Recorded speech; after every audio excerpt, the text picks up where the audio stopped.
we're going to have a look at how to use an amp clamp. The clamps! So we're going to be measuring DC, so we want to make sure that our selector is set to DC.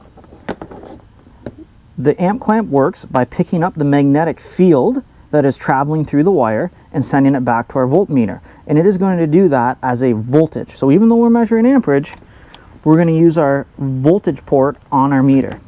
So our black lead goes into the common terminal, and then the red lead goes into the voltage terminal.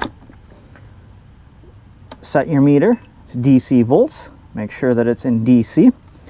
Turn your amp clamp on. Now I have two different scales here. I'm going to use my lower scale as we're not measuring anything that's at 1500 amps. And now amp clamp is on. I've got my green light, my battery's good.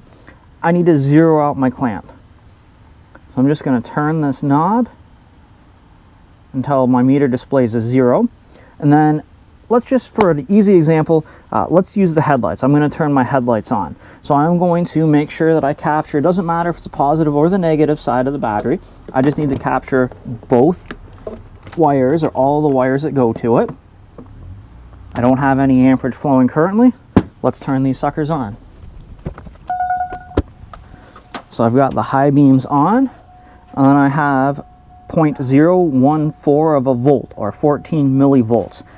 If we look at the scale on the amp clamp, we can see that 1 millivolt in our 400 amp range equals 1 amp. So at 14 millivolts, or we're down now around 11, 12, that would be 11 to 12 amps of current draw. Thanks for watching.